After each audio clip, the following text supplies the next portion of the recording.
নিখুঁত তার ভ্রুচোরা, হরিণের ন্যায় আঁখি যুগল, সরু নাকের ডগা, রক্ত কাঞ্চনের ন্যায় ঠোঁটছোড়া।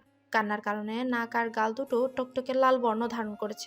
ইস, কি মিষ্টি লাগছে তার বউটাকে। তাদের হার্টবিট দ্রুত গতিতে বাড়ছে। সাদি নিজের অজান্তে বুকের বাপাশে হাত রাখে। আকসার সাদিকে দেখে নিজেকে ধরে রাখতে পারল না, ঝাঁপিয়ে পড়ে সাদির বুকে, শব্দ করে কেঁদে ওঠে।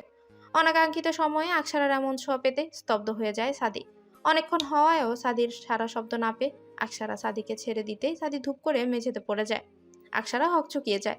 আদিল, আদিল, শুনতে পারছেন? এই তাকান, কি হয়েছে আপনার? মজা করছেন আমার সাথে? আদিল, আদিল, এই আদিল তাকান না। আদিল, শুনছেন আমার কথা? আদিল তাকান। না, সাদির কোনো সারা শব্দ নেই। আকসারা ঘাবড়ে যায়। সাদি হঠাৎ কি হলো বুঝে উঠতে পারছে না সে। সাধারণত মেয়েরা কঠিন সময় নিজেকে শক্ত রাখতে পারে, খুব কম। তবে আকসারার ক্ষেত্রে বিষয়টা আলাদা। সে খারাপ সময় ঠান্ডা মাথায় কাজ করে। আজও তাই করলো। সে উঠে দাঁড়ালো, আশেপাশে তাকিয়ে খুঁজতে লাগলো। কাঙ্ক্ষিত জিনিসটা চোখে পড়তে উঠে টেবিলের উপর রাখা পানির বোতল নিয়ে সাদির চোখে মুখে পানি ছিটিয়ে দিল। আদিল, শুনছেন? তাকান আমার দিকে। কি হয়েছে? আপনি ঠিক আছেন? সাদি ধীরে ধীরে চোখ খুলল। আকসারা সাদিকে তাকাতে দেখে স্বস্তির নিঃশ্বাস ফেলে। আম্মু, আম্মু, তাড়াতাড়ি এসো। সাদির জ্ঞান ফিরতে এমন চিৎকার করে মাকে ডাকা দেখে আকসারা দ্রুত সাদির কাছ থেকে দূরত্ব সৃষ্টি করে নিকাব পরে ফেলে। দরজা ভিড়ানো ছিল, তাই সহজেই সাদির চিৎকার বাড়ির সবাই শুনতে পেল। সিমিন বেগম হসপিটালে যাওয়ার জন্যই তৈরি হচ্ছিল। ছেলের এমন ডাক শুনে দ্রুত সাদির রুমে আসে। বাড়ির সবাই চলে এসেছে সাদির রুমে। আশ্চর্য, সাদি মেঝেতে পড়ে আছে, আর কিছুটা দূরে জড়সড় হয়ে দাঁড়িয়ে আছে আকসারা। কি হয়েছে? এভাবে মেঝেতে পড়ে আছো কেন? পা পিছলে পড়ে গেছো নাকি? সাদি ওর বাবার কথায় উত্তর দেয় না। সাদি উঠে বসে সিমিন বেগমকে বলে। আম্মু, তাড়াতাড়ি লেবু আর শুকনো মরিচ নিয়ে আসো। সাদির এমন অদ্ভুত কথা শুনে সবাই অবাক হয়ে যায়। আকসারা সাদির দিকে তাকিয়ে বিড়বিড় করে বলে। জ্ঞান হারিয়ে পড়ে গিয়ে কি মাথায় ব্যথা পেয়ে স্মৃতিশক্তি হারিয়ে ফেললো লোকটা? আমার কপাল কি তবে সত্যি সত্যি পড়লো? কি বকছিস তুই? লেবু আর শুকনো মরিচ দিয়ে কি করবি তুই? সাইফের কথায় সবাই মাথা নেড়ে সায় জানায়। সবার জানার ইচ্ছে কি করবে এসব নিয়ে। লেবু আর শুকনো মরিচ দিয়ে কি করে মানুষ?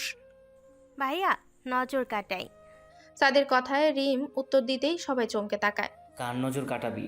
কে কাকে নজর দিল? আব্বু, কার আবার আমার বউয়ের নজর লেগেছে, ওর নজর কাটাবো।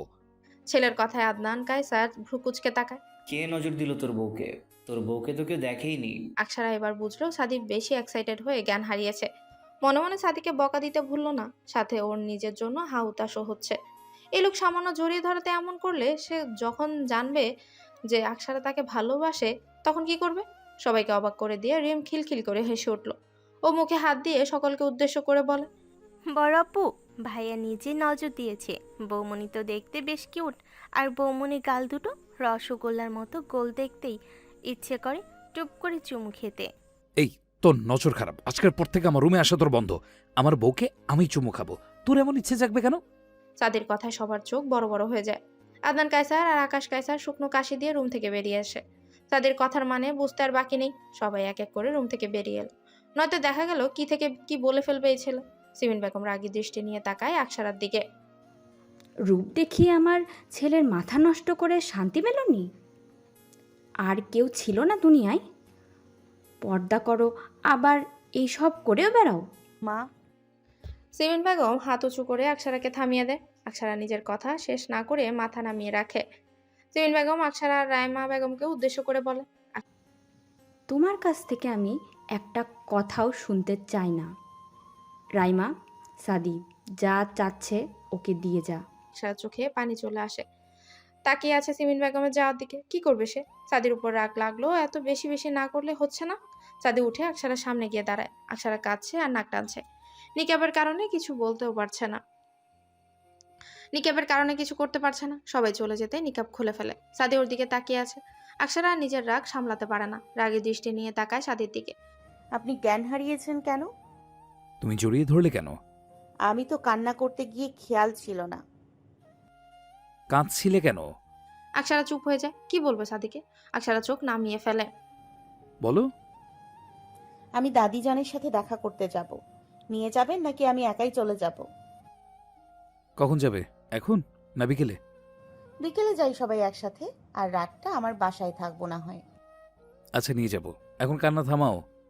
সাদি হাত বাড়িয়ে আকসারা চোখের পানি মুছে দেয়। নিজের সাথে আনা বাক্সটা মেঝে থেকে উঠায়, তারপর আকসারার হাতে দেয়। আকসারা প্রশ্নাত্মক দৃষ্টিতে তাকিয়ে আছে। সাদি ইশারা করে নেয়ার জন্য। আকসারা বাক্সটা খুলতে একটা বিড়াল বের হয়ে আসে। বিড়ালটার চোখগুলো সব থেকে বেশি সুন্দর, একটা নীল আর একটা সবুজ, একদম মন্ত্রমুগ্ধ করার মতো। আকসারা খুশিতে লাফিয়ে ওঠে। আপনি আমার জন্য বিড়াল এনেছেন? জানেন মমকে কত বলেছি, সে এনে দেয়নি। আমার এত প্রিয়, কি বলবো। তোমার উইশ লিস্ট আমার জানা আছে প্রীতিলতা, চিন্তা করো না। তুমি শুধু দাগ টানবে আর নতুন উইশ অ্যাড করবে। কান্না করবে না, আমি বিকেলে নিয়ে যাবো তোমাকে। এখন রেস্ট নাও, আমি খাবার নিয়ে আসছি। আকসারা সাদির যাওয়ার দিকে তাকিয়ে চাপা নিঃশ্বাস ফেলে।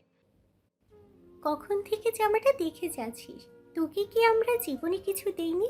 2 দিন হয়নি এসেছে, একটা জামা কিনে দিল আর খুশিতে লাফিয়ে বেড়াচ্ছিস। রিমি বেশ বিরক্ত আকসারার উপর। ওর একটাই কথা, রিকা আপু কষ্ট পেয়েছে। সামিরের এত বোঝানোতেও কাজ হয়নি। রিম বোনের দিকে তাকায়। তোর সমস্যা কোথায় আপু? আমাকে বৌমনি জামাটা ভালোবেসে দিয়েছে, আর জামাটা তো খুব সুন্দর, আমার অনেক পছন্দ হয়েছে। ফুটপাতে এমন জামার অভাব নেই, ব্র্যান্ডের জিনিস ছাড়া আমরা কখনো কিছু পরেছি। ব্র্যান্ড কি তোর বোমটি চেনে? জীবনে দেখেছে? বড় লোকের বোকাশোকা ছেলে পেয়ে রূপ দেখিয়ে বিয়ে করে নিয়েছে। রিমি, ঠিক করে কথা বল। সামিরা, তুইও এখন বাকি সবার মতো বৌমনি বৌমনি করে বেড়াস না। আমি তো ভুল কিছু বলিনি। দেখ, সবার কাছে ভালো সাজার চেষ্টা করছে, তাই তো সবাইকে গিফট দিয়েছে, তাও আবার সস্তা। রিমি একে একে এক একবার এক একভাবে আকসারাকে ছোট করে কথা বলছে। রিম আর সামিরা বারবার বোঝানোর চেষ্টা করেও ব্যর্থ হচ্ছে। সামিরা এসে আকসারার প্রশংসা করছিল, ব্যাস হয়ে গেল।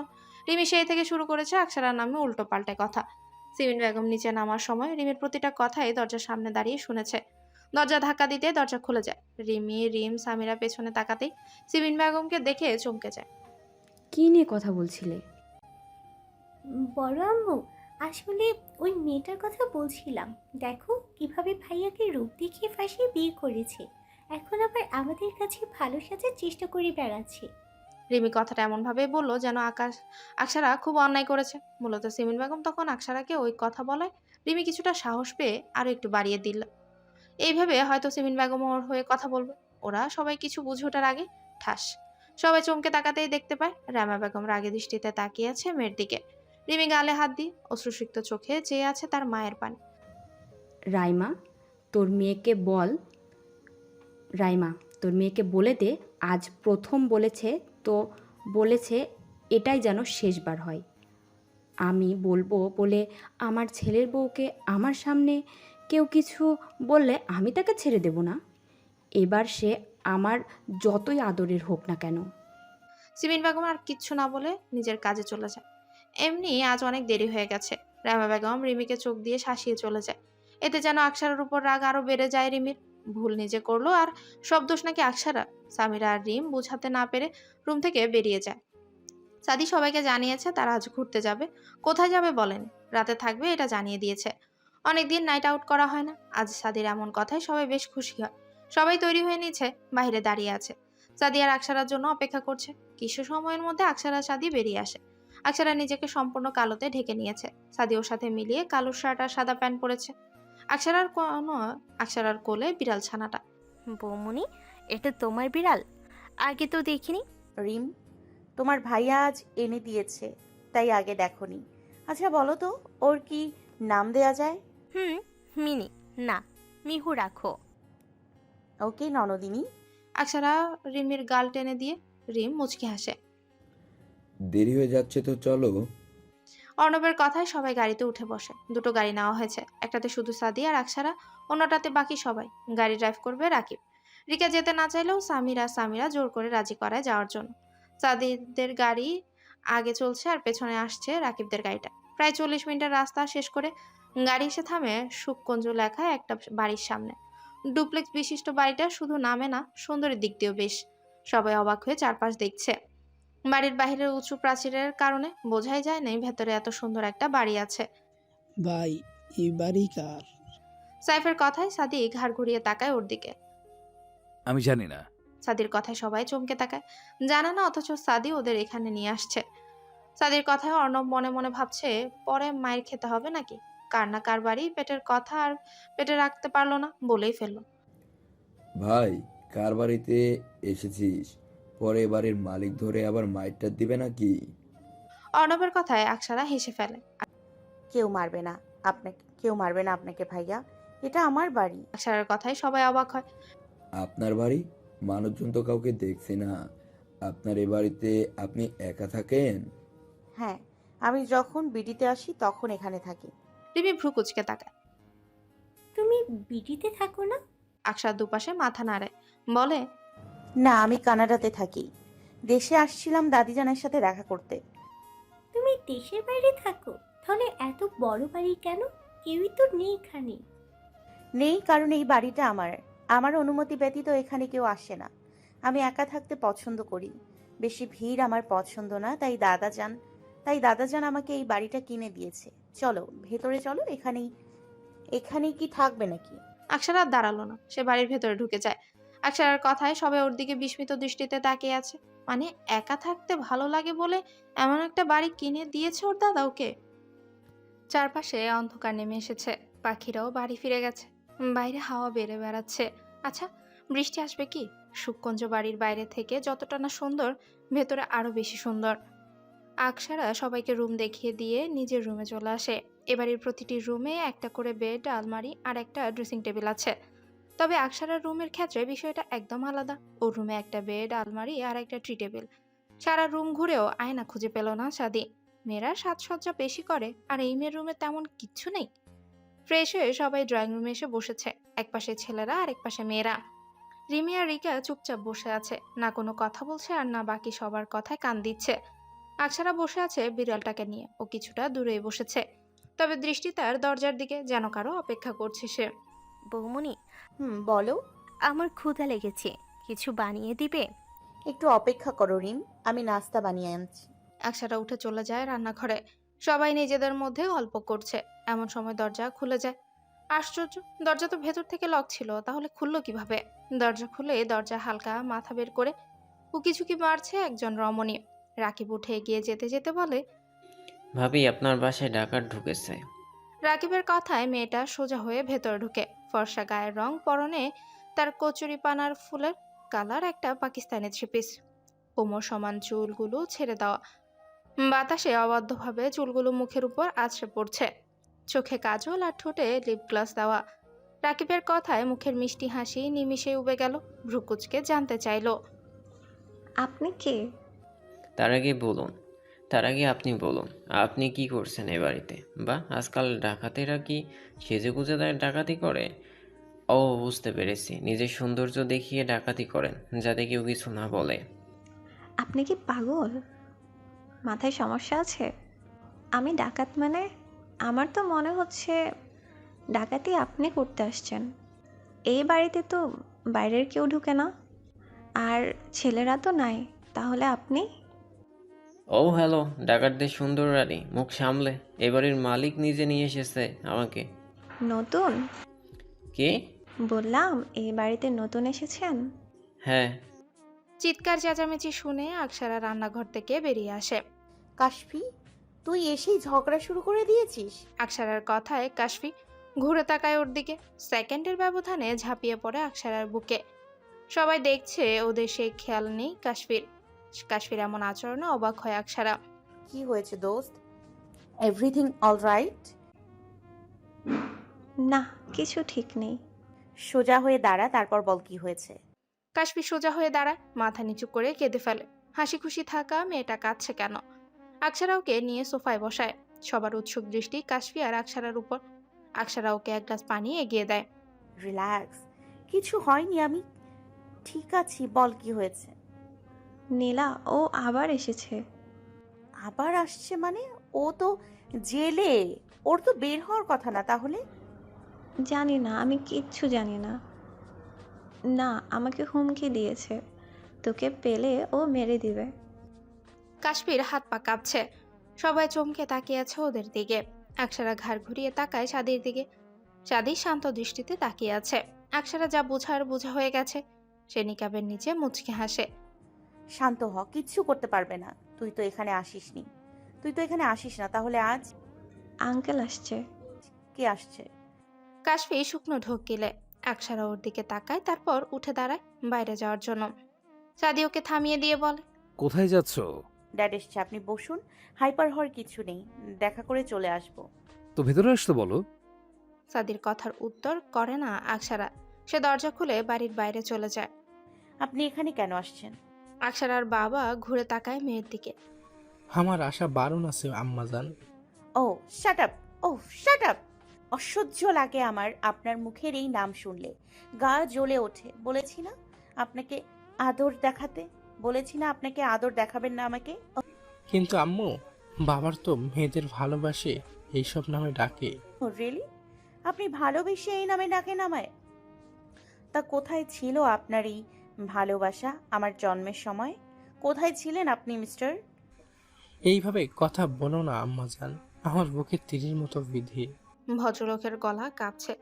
আকসারা এগিয়ে গিয়ে তর্জনী আঙ্গুল তুলে তাক করে ওর বাবার বুকের বা পাশে রাখে। আমারও লেগেছিল, খুব লেগেছিল যখন মানুষ বলতো তোর জন্ম পরিচয় নেই, তুই জারস সন্তান। বিশ্বাস করেন, খুব লেগেছিল। আপনাকে আমি আর এক মুহূর্তের জন্য এখানে দেখতে চাই না। আপনি চলে যান। একবার বাবা বলে ডাক দাও। সেই অধিকার আপনি নিজে হারিয়েছেন। এবার আসতে পারেন। তোমার ভাইয়ের বিয়ে যাবে না বাড়িতে? কোন বাড়িতে যাব? তোমার বাড়িতে। আবার আপনি ভুল করছেন, ওটা আমার বাড়ি না। আর আমি যদি ওই বাড়িতে যাই, কি বলে পরিচয় করিয়ে দেবেন? আপনার সন্তান, আপনার কি মনে হয় যে বাড়িতে একটা পালিত মেয়েকে বেঁচে থাকতে দেননি, সেই বাড়িতে আমার সুরক্ষা আছে? আমি সুরক্ষা ব্যবস্থা করব, তুমি শুধু চলো। সাদাত চৌধুরীর চোখ চিকচিক করে উঠল। এভাবে মেয়ে বুঝি তার যেতে রাজি হবে? তবে তার আশায় পানি ঢেলে দিল আকসারা। আপনার কি মনে হয় যে বাড়িতে একটা পালিত মেয়েকে বেঁচে থাকতে দেয়নি, সেই বাড়িতে আমার সুরক্ষা আছে? যেখানে 5 বছরের শিশুর নামে সম্পত্তি লিখে দেওয়া হবে বলে তাকে আপনার পরিবারের মানুষ বাঁচতে দেয় না, সেখানে আপনার দ্বিতীয় স্ত্রীর ঘরের সন্তান আমি। আপনার পরিবার বুঝি আমাকে সাদরে গ্রহণ করবে? হাসালেন মিস্টার চৌধুরী। আম্মাজান। আকসারা হাত উঁচু করে থামিয়ে দেয়। আপনি এখন আসতে পারেন। আকসারা আর কিচ্ছু না বলে বাড়ির ভেতর ঢুকে যায়। সাদাত চৌধুরী অসহায় হয়ে চেয়ে আছে মেয়ের যাওয়ার দিকে। কিচ্ছু করার নেই তার, দীর্ঘশ্বাস ফেলা ছাড়া। আকসারা বাড়ির ভেতর ঢুকে সাথে সাথে দরজা বন্ধ করে দেয়। সাদি আর কিচ্ছু না বলে দোতলায় চলে যায়। আকসারাও সাদির পেছন পেছন যায়। সবাই কাশফির সাথে কথা বলছে। রুমে ঢুকে সাদি শব্দ করে দরজা বন্ধ করে দেয়। কাশফি, আজ তোর যাওয়ার দরকার নেই, আজ এখানে থাক। আমি আন্টিকে কল করে বলে দিব তুই আমার সাথে আছিস। কিন্তু মা যদি রাজি না হয়? আমি কথা বলবো, বললাম তো। প্রীতিলতা, রুমে এসো, কথা আছে তোমার সাথে আমার। আকসারা কেঁপে ওঠে। এখানে বসো, আর যা জিজ্ঞেস করব সত্যি সত্যি বলবে। আকসারা শুকনো ঢোক গিলে নিজেকে সামলে নেয়। সে সাদির নীলাভ চোখের দিকে তাকায়। বেশ, বললাম সত্যি। কি জানতে চান বলুন। সাদাত চৌধুরীর সাথে তোমার সম্পর্ক কি? তুমি তো বললে তোমার ড্যাড এসেছে, কিন্তু সাদাত চৌধুরীর মেয়ে তো একটা, মাহিমা। তাহলে তুমি? আকসারা ম্লান হাসে।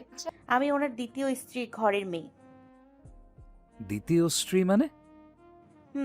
আমার মম জার্মানের নাগরিক, অসম্ভব সৌন্দর্যের অধিকারী সে।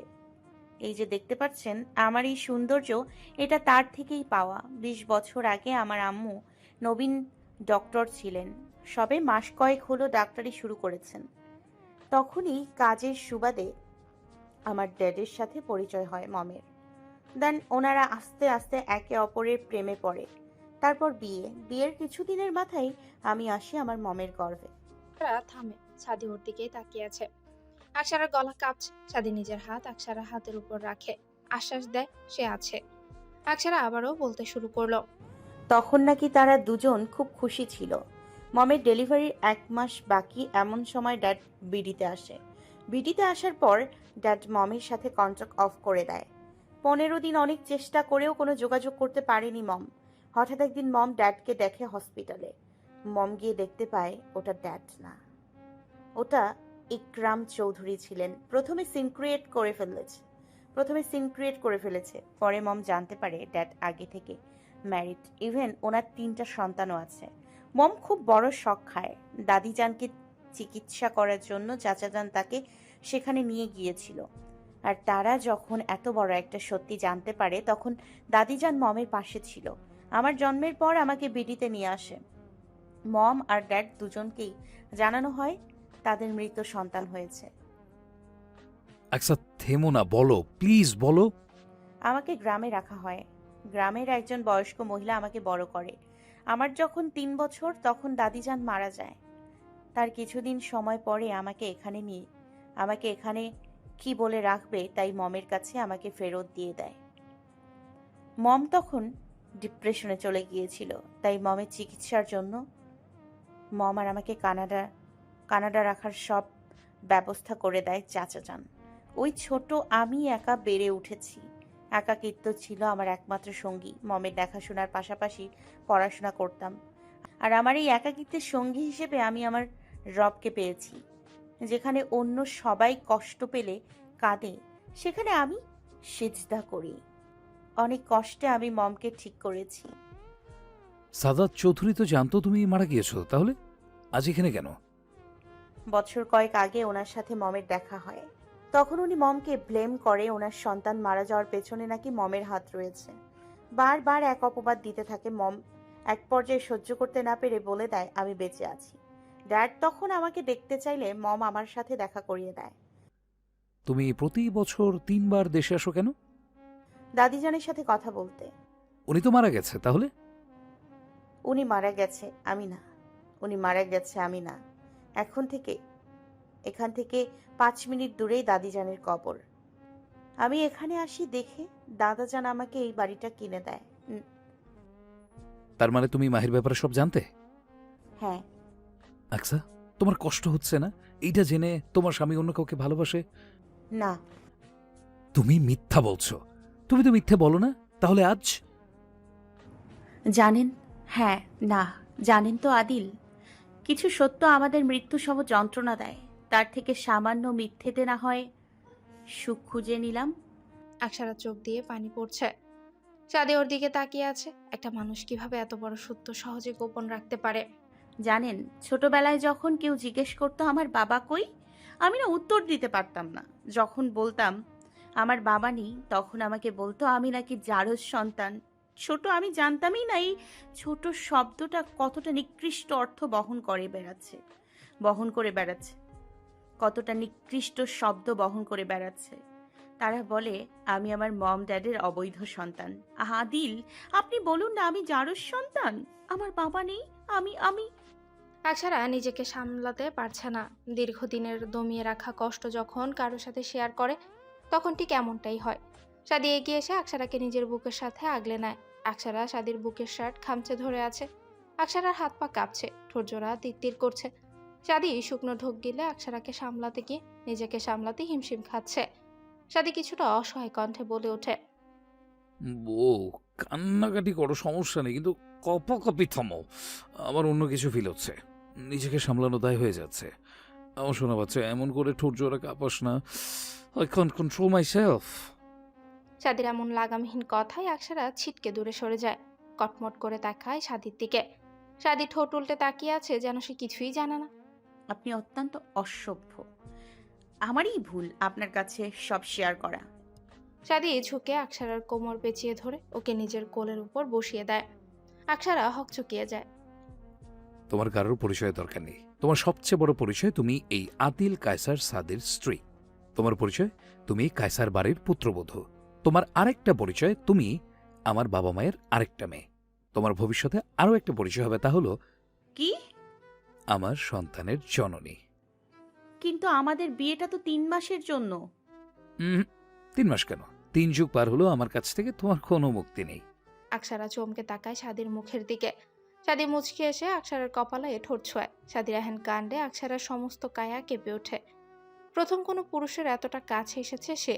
তার মধ্যে এমন ভালোবাসার ছোঁয়া। আকসারার অবিশ্বাস্য দৃষ্টি নিয়ে তাকিয়ে আছে সাদির দিকে। রাতের মধ্যপ্রহর সাদি আর আকসারা পাশাপাশি হাঁটছে। আকসারার পরনে কালো বোরখায় কাদা লেপটে আছে। কিছুক্ষণ আগে তারা কবরস্থানে গিয়েছিল। আকসারাকে সামলে সাদি ওকে নিয়ে সেখান থেকে বেরিয়ে আসে। ওদের পেছন পেছন আসছে মিহু। লেজ নাড়িয়ে ম্যাও করতে করতে সাদি আর আকসারার পেছন পেছন চলছে সে। নীরবতা ভেঙে সাদি বলে, তোমার কি খারাপ লাগছে? আকাশের অবস্থা ভালো না, যে কোনো সময় বৃষ্টি নামতে পারে। আকসারার ঘাড় কাত করে বলে। আমি ঠিক আছি, বৃষ্টি আবার আসবে, আমরা আসার আগেও তো ছিল। আকাশ পরিষ্কার দেখেই তো বের হলাম। আকাশের আবহাওয়া যে কোনো সময় পরিবর্তন হয়, সে কথা বলে লাভ নেই। আমার ঠান্ডা লাগছে, দ্রুত বাসায় চলুন। আমরা উল্টো রাস্তা ধরে এসেছি, এখান থেকে বাসায় যেতে আরো 20 মিনিট সময় লাগবে। তাহলে এখন কি করব? আকসারা নিজের কথা শেষ করতে শৈলের উপর কিছুর আবিষ্কার করতেই চমকে তাকায় সাদির দিকে। সাদি নিজের শৈলের জ্যাকেট খুলে আকসারাকে পরিয়ে দিয়েছে। আপনি আমার জ্যাকেট আমাকে দিলেন কেন? ঠান্ডা হাওয়া বেয়ে বেড়াচ্ছে। আপনারও তো ঠান্ডা লাগছে নিশ্চয়ই। এটা নিয়ে যান, এটার প্রয়োজন নেই। এত কথা বলতে হবে না তোমার, তুমি আশেপাশে থাকলে এমনি আমার গরম লাগে, এটার প্রয়োজন নেই। আকসারা ভ্রু কুঁচকায়। আমি কি হিটার? আমি আপনার আশেপাশে থাকলে আপনার গরম লাগবে? না মানে তুমি হিটার নও তো, তুমি হলে হট, আর তোমার হটনেস আমাকে উষ্ণতা দেয়। সাদির কথায় আকসারা ওর দিকে তাকাতে সাদি চোখ মারে আকসারাকে। আকসারা থতমত খেয়ে চোখ নামিয়ে ফেলে। আকসারা একটু পর পর হাঁচি দিচ্ছে। সাদির কপালে চিন্তার ভাঁজ পড়ে। কিছুটা দূরে একটা চায়ের দোকান দেখা যায়। চলো চা খাওয়া যাক। আমি বাইরের খাবার খাই না। অস্বাস্থ্যকর খাবার। বিডির স্ট্রিট ফুডগুলো কেমন জানি। সাদি অবিশ্বাস্য দৃষ্টি নিয়ে তাকায় আকসারার দিকে। সাধারণত মেয়েরা বাইরের খাবার পছন্দ করে, আর এই মেয়ে কিনা বলছে অসহ্যকর। সাদি কিছুটা বিড়বিড় করেই বলে, বউ, তোমাকে আমি মানা করব, তুমি জোর করে খেতে চাইবে তা না, তুমি উল্টো বলছো অস্বাস্থ্যকর। এটা মানা যায় না, একদমই মানা যায় না। সাদিকে বিড়বিড় করতে দেখে আকসারা ওকে মৃদু ধাক্কা দিয়ে বলে, কি বিড়বিড় করছেন? আকসারার কথা সাদি চুপ হয়ে যায়। কিছু একটা ভেবে বলে, কিছু না, চলো চা খাবে, আমি বানিয়ে দেবো। আকসারাকে আর কিচ্ছু বলতে না দিয়ে সাদি ওর হাত ধরে চায়ের দোকানের সামনে নিয়ে যায়। ওদের পেছনে মিহু ল্যাজ লাড়িয়ে চলে গেল দোকানে। এসে সাদি দোকানদারকে বলে নিজে চা বানাচ্ছে। আকসারা বসে আছে দোকানের সামনের টেবিলে। মিহু ওর পাশে এসে বসে। আকসারা হাত বাড়িয়ে মিহুর সাথে খেলা করছে। সাদি এক কাপ লাল চা বানিয়ে নিয়ে আসে। সাদি আর আকসারা পাশাপাশি বসে আছে। মেঝেতে মিহু বসে আছে। ভাই একটা কথা জিজ্ঞেস করি?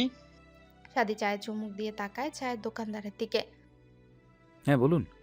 এটা কি ভাবি? সাদি তাকায় আকসারার দিকে, যে নিকাব উঁচু করে চা খাচ্ছে। সাদি মুচকে হাসে, উত্তর দেয়, হ্যাঁ আমার বউ। অনেক ভালোবাসেন না ভাবিমণিকে? হ্যাঁ, কি করে বুঝলেন? এই যে নিজে চা বানাই দিলেন, আবার জ্যাকেট খুলে দিয়েছেন। জানেন, আমিও আমার বউরে অনেক ভালোবাসি। কি করবো বলুন, একটাই বউ আমার, তাকে যত্ন না করে থাকতে পারি? আর বউ তো যত্নের জিনিস, বউকে আগলে রাখতে হয়, ভালোবাসতে হয়, সম্মান করতে হয়, মর্যাদাও দিতে হয়। আমি ওর পাশে থাকলে, ওকে সম্মান করলে তবেই তো আমার পরিবার ওকে স্নেহ করবে। ঠিক কইছেন ভাই। আমার বউ তো আমার খালি পকেটে আমার হাত ধরছে। এখন আল্লাহর রহমতে আমরা মেলা ভালো আছি। আমার মাই তো প্রথমে মানেই নাই, ওরে অনেক অপমান করত। তারপর আস্তে আস্তে ওই আমার মার মন জয় কইরা নিছে। এখন আমরা মেলা ভালো আছি। চাওয়ালার কথায় সাদি মুচকে হাসে। বিল মিটিয়ে তারা সেখান থেকে বেরিয়ে আসে। সাদির একটা কল আসতে সাদি আকসারাকে দাঁড় করিয়ে বলে, তুমি এখানে দাঁড়াও, আমার একটা কল আসছে, কথা বলি। এখানে নেট ক্লিয়ার পাওয়া যাচ্ছে না। সাদির কথায় আকসারা মাথা নাড়িয়ে আচ্ছা বলে। সাদি কিছুটা দূরে গিয়ে কলটা রিসিভ করতে ফোনের উপাস থেকে কেউ বলে ওঠে, ভাই উঠে নিয়েছি, এখন কি করব? আশেপাশে পুরোনো গোডাউনে নিয়ে যা, আমি শেষ রাতের দিকে আসবো। আচ্ছা ভাই। সাদি পুনরায় কিছু বলতে যাবে, তার আগে আদিল আকসারা চিৎকার শুনতে সাদি সাথে সাথে ঘুরে তাকায়। আশ্চর্য, আকসারা আশেপাশে কোথাও নেই। সাদি কিছু সময় স্তব্ধ হয়ে দাঁড়িয়ে থাকে। বিষয়টা কি হলো বুঝে উঠতেই সাথে সাথে দৌড়ে গেল আশারাকে। আশেপাশে কোথাও দেখা যাচ্ছে না। সাদির মস্তিষ্ক ফাঁকা হয়ে গেছে।